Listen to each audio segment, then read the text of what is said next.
कृष्ण हरे राम राम राम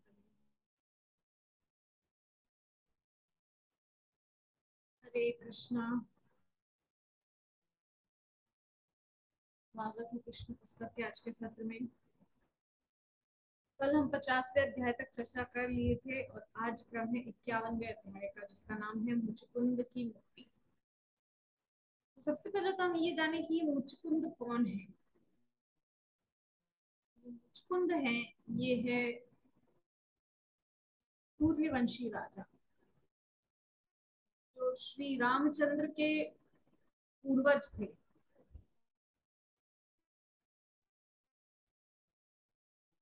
और कैसे पूर्वज थे, इसके विषय में हम आगे इसमें अध्याय में जानेंगे। क्योंकि ये तथ्य है कि ये जो मुचकुंद है राजा, ये एक सूर्यवंशी राजा है। तो जब श्री कृष्ण नगर से बाहर आए, कहाँ से नगर से बाहर आए, पिछले अध्याय में हम कहाँ तक चर्चा किए थे कि काल यवन जिसने चारों तरफ से मथुरा को घेर लिया था, तो क्योंकि उसने चारों तरफ से मथुरा को घेर लिया था, तो भगवान ने सोचा कि अब डेंजर बहुत बड़ा है। कि पहले जरासंध आता था, उसको हम किसी तरह से हरा कर भगा देते थे, लेकिन अभी ये कालयवन चारों तरफ से आया है और इस बात का फायदा उठाते हुए जरासंध जरूर आएगा कि कालयवन ने चारों तरफ से मथुरा को घेर लिया। तो कृष्ण ने सोचा कि अब एक काम किया जा सकता है। क्या? कि जरासंध भी आने वाला है, काले यवन ने चारों तरफ से मथुरा को घेर लिया है। अब हम एक काम करते हैं, सारे यदुवंशियों को, सारे मथुरा वासियों को एक सुरक्षित स्थान पर भेज देते हैं। तो हमने कल वहां तक पढ़ा कि भगवान ने सबको एक सुरक्षित स्थान पर भेज दिया। अब दोनों भाई मिलकर आराम से जितने भी शत्रु हैं उनसे निपटेंगे। तो सबसे पहला मुकाबला कर रहे हैं काल यवन से, क्योंकि जरासंध अभी तक आया नहीं है लेकिन आ रहा है। काल यवन का सामना करने के लिए अब श्री कृष्ण और बलराम क्या कर रहे हैं, उसका हम अध्ययन करेंगे। लिख रहे हैं कि जब श्री कृष्ण नगर से बाहर आए, तो काले यवन ने प्रथम बार श्री कृष्ण के दर्शन किए, जो पीत वस्त्रधारी तथा असाधारण रूप से सुंदर थे। काले यवन के सैनिकों के समूह के मध्य से जाते हुए श्री कृष्ण ऐसे शोभायमान हो रहे थे, जैसे मेघ समूह के मध्य चलता हुआ चंद्रमा शोभित होता। सुंदर बात होगी कि जब भगवान श्री कृष्ण नगरी से बाहर आए हैं अथवा मथुरा नगरी के बाहर आए हैं, तो नगरी के बाहर है चारों तरफ से घेरे हुए, तो काले यवन का सामना करने के लिए जब भगवान आए हैं बाहर, है ना, तो उस समय क्या हुआ, ये जो काले यवन है, इसने जैसे ही भगवान को देखा, भगवान का सुंदर स्वरूप, असाधारण रूप को देखता रहेगा। और भगवान उसकी सेना के मध्य से ऐसे निकल के जा रहे हैं जैसे कि बादलों के बीच में से चंद्रमा गुजर के जाता है ना। बड़ा सुंदर लगता है दृश्य देखने में ना। सौभाग्यवश काल एवं को श्री कृष्ण के वक्ष पर के एक विशिष्ट चिन्ह, श्रीवत्स की रेखाओं के दर्शन हुए। श्री कृष्ण के कंठ में पड़ी हुई कौस्तुभ मणि के दर्शन भी कालयवन ने किए। कालयवन ने चतुर्भुज सुदृढ़ शरीर तथा नव विकसित कमल दल के समान लोचनों वाले विष्णु रूप श्री कृष्ण के दर्शन किए। अच्छा, यहाँ पे कालयवन को विष्णु रूप का दर्शन हो रहा है। विष्णु रूप यानी कि चतुर्भुज नारायण, द्विभुज कृष्ण नहीं। इससे एक चीज समझ में आ रही है कि वो एलिजिबल नहीं है कृष्ण के स्वरूप को देखने के लिए। हाँ, कृष्ण का वो माधुर्यमय द्विभुज रूप, द्विभुज स्वरूप देखने के लिए केवल उनके भक्त योग्यता रखते हैं। जो उनके प्रति शत्रुता रखता है वो नहीं। शत्रुता रखने वाले को भगवान ज्यादा से ज्यादा चतुर्भुज नारायण रूप दिखा सकते हैं, जो कि श्री कृष्ण का ही एक अंश है। लेकिन भगवान श्री कृष्ण अपना सुंदर निज स्वरूप जो है, नित्य स्वरूप जो है, जो क्या बोलना चाहिए, एक नव यौवन वाला जो उनका स्वरूप है श्री कृष्ण का, जो गोलोक बिहारी हैं, गोलोक वृंदावन में निवास करने वाले श्री कृष्ण का रूप काले यवन को भगवान ने नहीं दिखाया। यहाँ पर चतुर्भुज नारायण यानी कि विष्णु का स्वरूप भगवान काले यवन को दिखा रहे हैं। हाँ? देखिए ये वैचित्र्य है भगवान की लीलाओं का। इससे पता चलता है भगवान कितने भक्त वत्सल हैं। जो स्वरूप भक्तों को दिखाते हैं वो हर किसी को नहीं दिखाते। भक्तों के प्रति कितना मतलब वफादार है भगवान, और हम कितने बड़े चीटर हैं भगवान के प्रति। हम भगवान से बोलते हैं, क्या बोलते हैं? तन मन धन सब कुछ है तेरा स्वामी, सब कुछ है तेरा। लेकिन अंदर में जानते हैं नहीं, ये शरीर तो मैं हूँ, मन मेरा है, मैं मन के हिसाब से चलूंगा। धन तो किसी का भी नहीं है, घर वालों का भी नहीं, धन मेरा अकेले का है। कितनी बड़ी चीटिंग भगवान के साथ। तो असल में इस दुनिया में हम सब किसी को चीट नहीं कर रहे हैं, हम सब भगवान को चीट कर रहे हैं, जिससे भगवान बहुत दुखी होते हैं। भगवान सोचते हैं कि मैं इसको अपने पास लाने के, इसको सही रास्ते पे लाने के इतने साधन कर रहा हूँ, लेकिन ये है कि मुझे चीट ही करे जा रहा है, बस किसी न किसी प्रकार से मुझसे छुपा रहा है। और आप हमेशा एक बात याद रखिएगा कि हमेशा जो काम छुपा कर किया जा रहा है, इसका मतलब उसमें कुछ संदेह है, कुछ उसमें गड़बड़ है। क्या बोलते हैं वो सीआईडी सीरियल आता था ना पहले, बहुत देखते थे लोग, उसमें वो एसीपी प्रद्युम्न ऐसे हाथ घुमा घुमा, कुछ तो गड़बड़ है दया, कुछ तो गड़बड़ है। या एक बहुत पॉपुलर डायलॉग है लोगों का कि दाल में कुछ तो काला है। तो इसीलिए जो काम छुपा कर किया जा रहा है, अर्थात कुछ तो दाल में काला है, कुछ तो गड़बड़ है दया। तो कहने का जो तात्पर्य है वो ये है यहाँ पर कि अ, भगवान को चीट करना मतलब, लोगों की कैपेसिटी देखिए आप कितनी बढ़ गई है।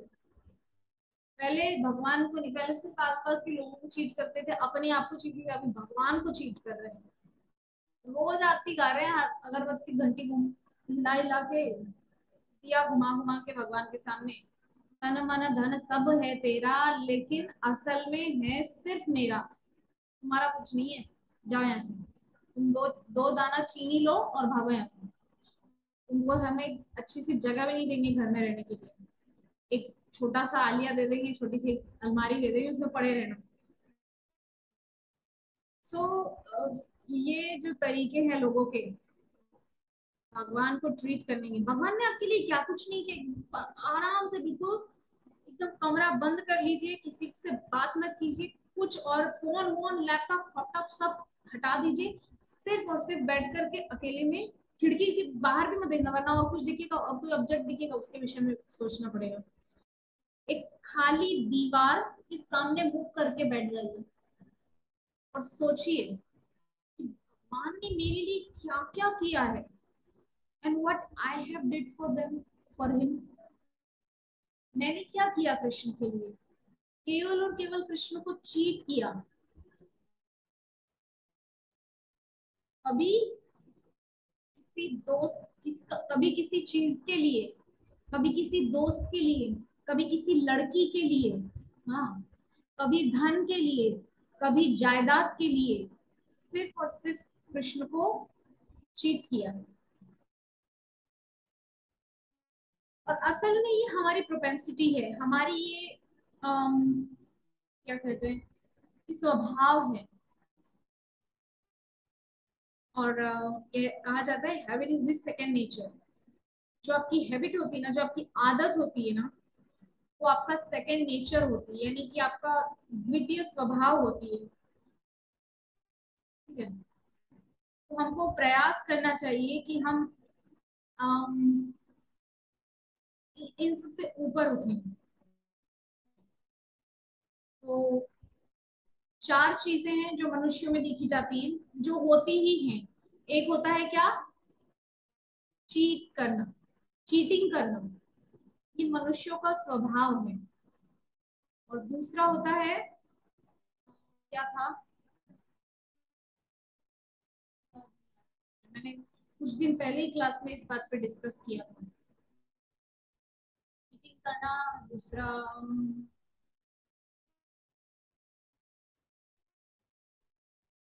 नहीं याद, नहीं याद आ रहा अभी मुझे।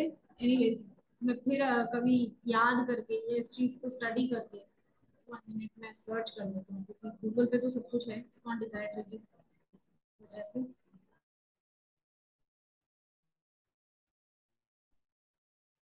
तो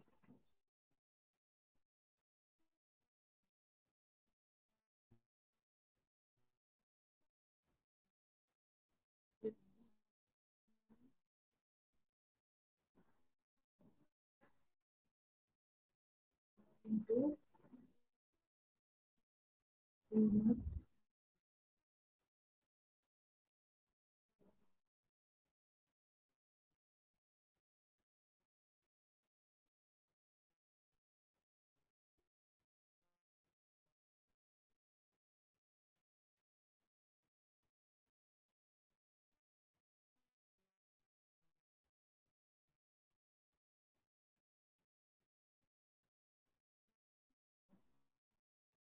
actually बहुत बहुत इम्पोर्टेंट चीज है, मुझे बहुत ज्यादा।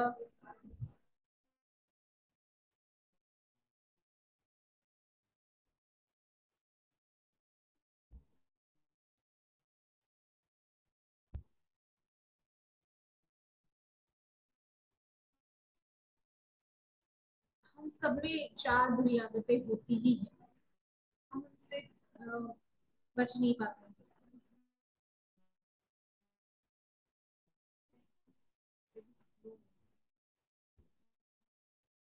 मैं सर्च में डाल दिया, मैं देखती हूँ।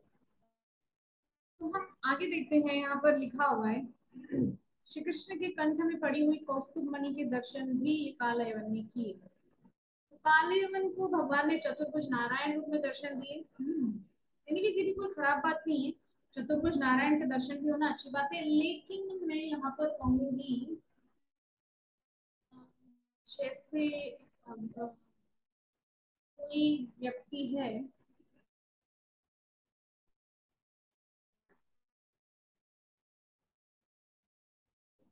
कोई व्यक्ति है जो ऑफिस में है, तो कोई उसका जो बहुत करीबी है, तो ऑफिस में मिल जाएगा ना, तो वो अच्छे से बिहेव नहीं करेगा, वो ऑफिशियली बिहेव करेगा। तो लेकिन अब जब वो घर पे मिलने जाएगा, तो बाकायदा उसको अच्छे से बैठाएगा, उससे बढ़िया से बात करेगा, सब कुछ अच्छा ही होगा।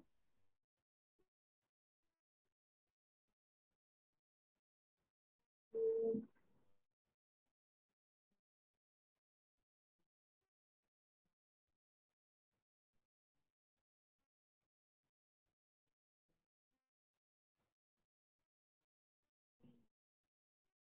ठीक है। तो हम्म, तो जब घर पे उससे मिलने जाएगा व्यक्ति, तो बड़े प्रेम से वो मिलेगा उससे, उससे उसके साथ टाइम स्पेंड करेगा, उसके साथ डिनर मिलेगा, अपना सब कुछ, हाँ, हंसी मजाक करेगा, उसके साथ में बातें करेगा। लेकिन ऑफिस में अभी मैं बहुत बिजी हूँ, बाद में मिलते हैं, है कि नहीं? तो कहने का मतलब ये है कि वैकुंठ जो है ना, वो भक्तों को ऑफिशियल लगता है, जैसे कृष्ण वहां पे बहुत ऑफिशियल हो जाते हैं, लेकिन गोलोक में कृष्ण बाहें फैला करके सबके हो जाते हैं। तुम सब मेरे हो, मैं तुम सबका हूँ, ये कृष्ण का नेचर वहां पर बन जाता है।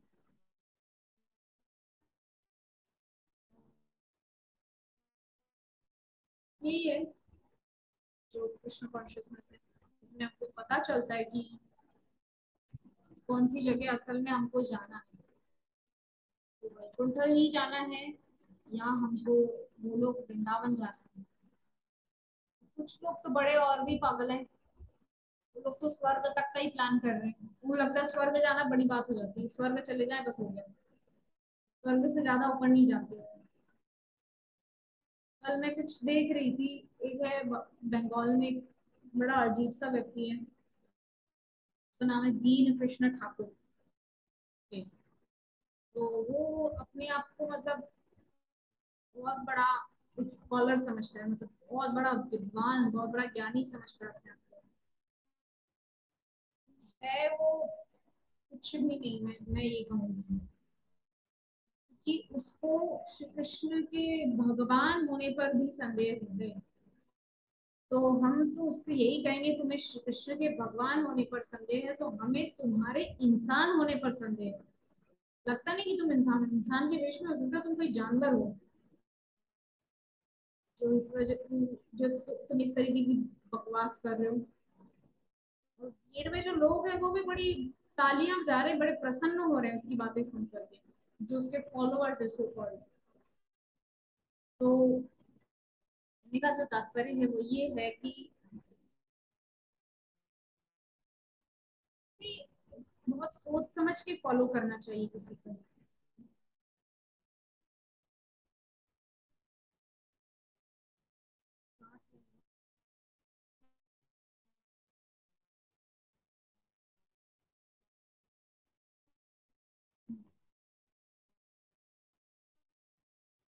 भगवान के विष्णु रूप के दर्शन हुए, कहाँ इस विषय पे हम लोग बात कर रहे थे कि गोलोक वृंदावन जाने का तो प्लान उन्हीं का होता है जो शुद्ध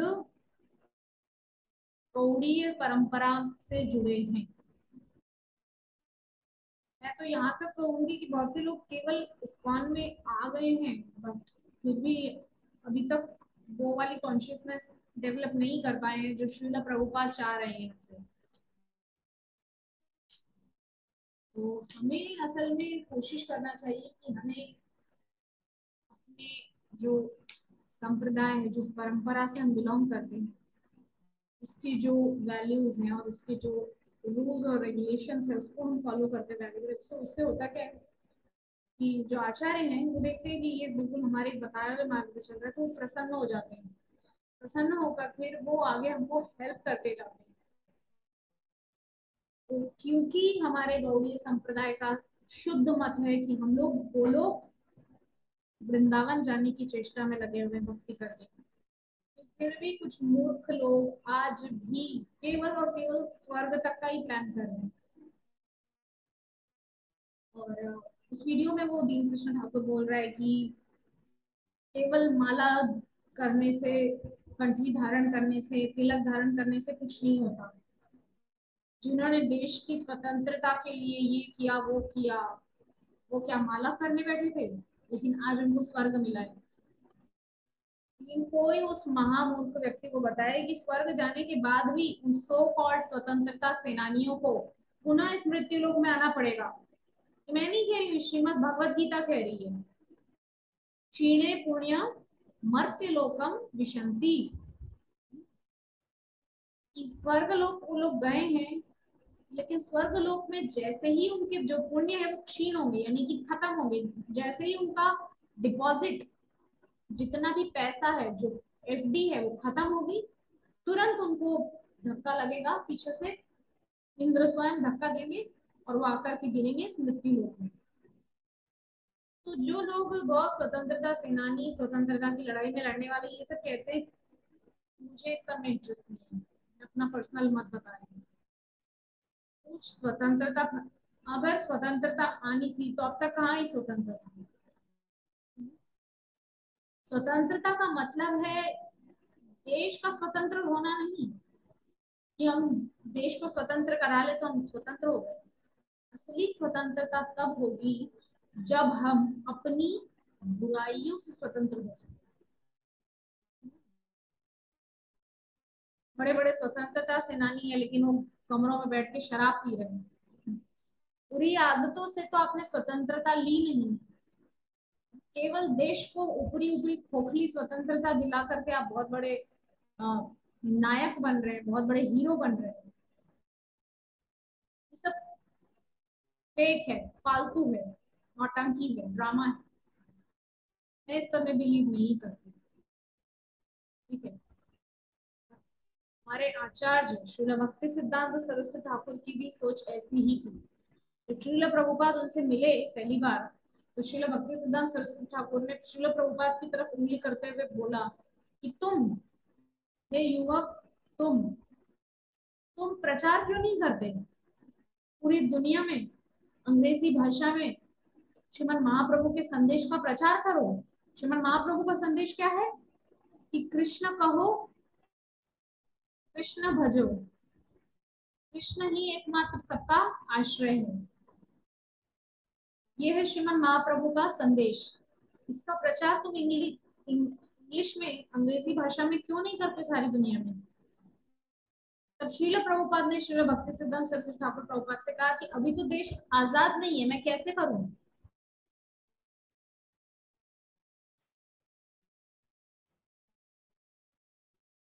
तो कहने का जो तात्पर्य है वो ये है, वहां पे श्रील प्रभुपाद बोल रहे हैं कि अभी तो देश आजाद नहीं है, मैं कैसे करूं ऐसे।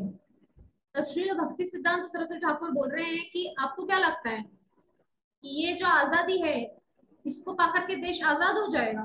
नहीं, कभी भी इंसान आजाद हो ही नहीं सकता, ना अपनी इच्छाओं से, ना अपनी कामनाओं वासनाओं से, और ना इन विकारों से।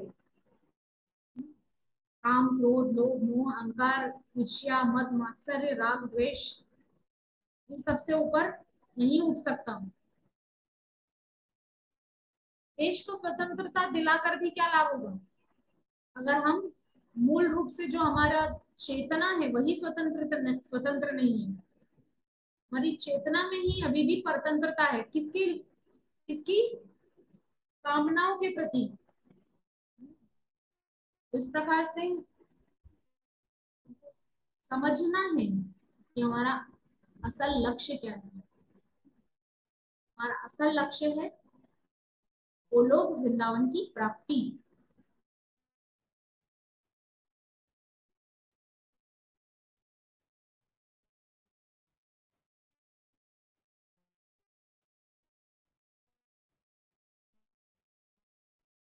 समान लोचनों वाले विष्णु रूप श्री कृष्ण के दर्शन के, मनोहर भाल और सुंदर स्मित मुख से युक्त, चंचल भौहों तथा चलायमान कुंडलों वाले श्री कृष्ण आनंद मूर्ति प्रतीत हो रहे थे। श्री कृष्ण का सुंदर स्वरूप देख करके काले यवन भुचक्का रह गए। सुंदर सुंदर अलकावली है, सुंदर जो है भुहें हैं एकदम तीखी धनुष की तरह, और हिल, बड़े बड़े कुंडल पहने कानों में कृष्ण ने जो हिल रहे हैं। श्री कृष्ण के दर्शन के पूर्व कालयवन ने उनके विषय में नारद जी से सुना था, और अब नारद जी के वर्णनों की पुष्टि हो गई। तो श्री कृष्ण का जो दर्शन हुआ है किसको, कालयवन को, उससे पहले उसने नारद जी से सुना था। नारद जी ने ही उसको भड़का करके मथुरा नगरी भेजा था युद्ध करने के लिए। ये भी बहुत गहरी लीला है। और अब नारद जी के वर्णनों की पुष्टि हो गई, तो कालयवन ने जब भगवान के सुंदर स्वरूप को देखा, जो नारद जी से सुना था, तो उसको लगा कि हाँ, नारद जी तो बिल्कुल ठीक कह रहे थे, ये तो ऐसा ही है। हाँ, ये तो वैसे ही है, ये तो वैसे ही कर रहा है जैसे नारद जी महाराज बोल रहे थे। हाँ,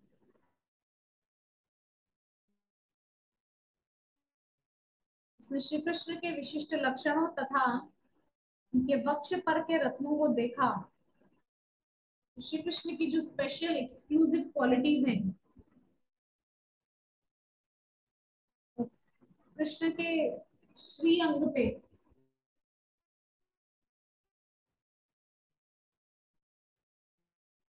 सुंदर रत्न मणि माणिक्य लगे हुए थे, वो सब कालयवन ने देखा। उसने श्री कृष्ण की अति सुंदर कमल माला, उनके कमल नयनों तथा उसी के समान अन्य मनोहर शारीरिक लक्षणों के दर्शन किए। श्री कृष्ण,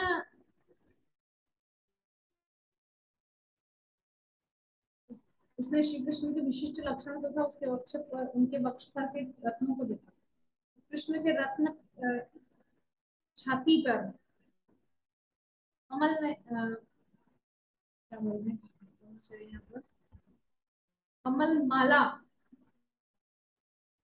सब कुछ काले यवन ने जब देखा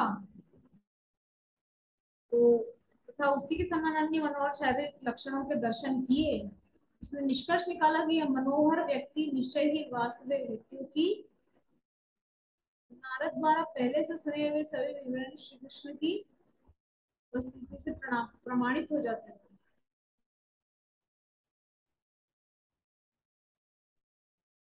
काले यवन ने भगवान के उस सुंदर स्वरूप को देखा है, वो खुद भी बोल रहा है तारीफ मन मन में, तो कितने सुंदर लग रहा है ना, बहुत सुंदर अद्भुत सौंदर्य है वासुदेव में।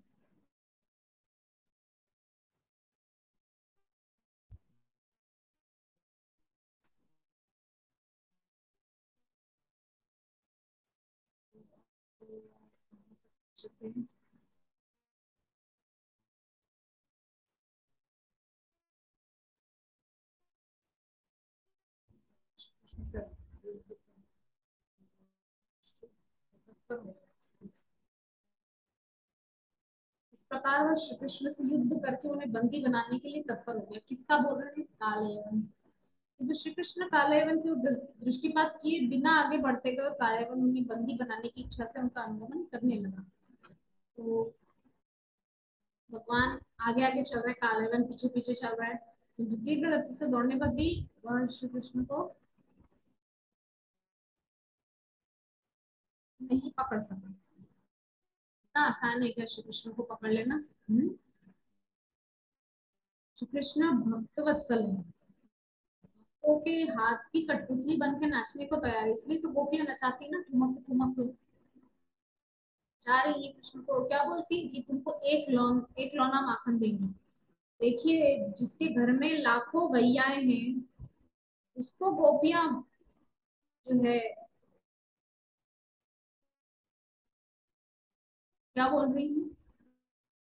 हाँ, तो श्री कृष्ण के यहाँ तो लाखों लाखों गैया हैं, लेकिन गोपियां क्या बोल रही है कि थोड़ा सा नाच के दिखा दे फिर माखन देगी। तो कृष्ण को क्या गरज थी उन लोगों के माखन की? अपने घर में जाते अपनी माँ से बस थोड़ा सा आदेश करते, माँ पानी दे दो, माँ दे दो, लेकर आ जाती। लेकिन जो गोपियां हैं वो श्री कृष्ण को नचा रही हैं अपने आगे, और श्री कृष्ण नाच रहे हैं थोड़े से माखन के लालच में, थोड़ी सी छाछ दही के लालच में।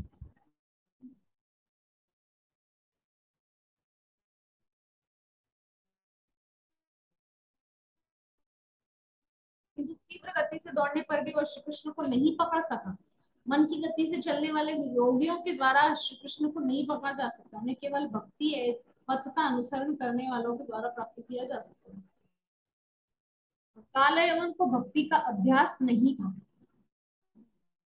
यहाँ पर बहुत सुंदर बात कह रहे हैं कि श्री कृष्ण काले यवन की ओर दृष्टिपात किए बिना आगे बढ़ते गए, काले यवन उन्हें बंदी बनाने की वजह से इच्छा से उनका अनुगमन करने लगा। तो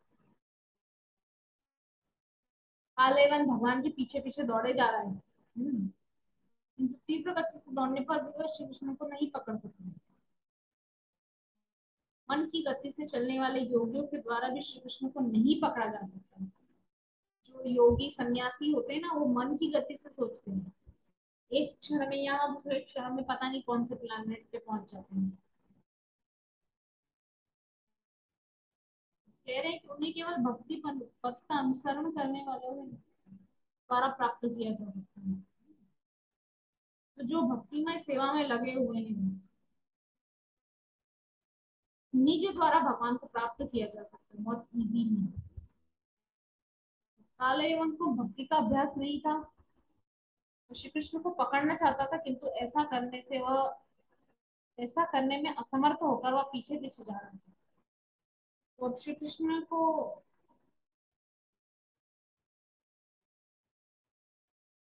ये कह रहे हैं, श्री कृष्ण को पकड़ना चाहता था किंतु ऐसा करने में असमर्थ हुआ, पीछे पीछे जा रहा था।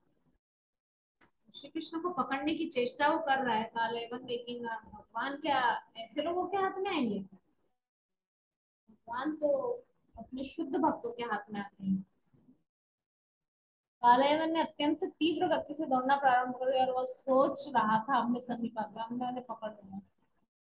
किंतु वह ज्यों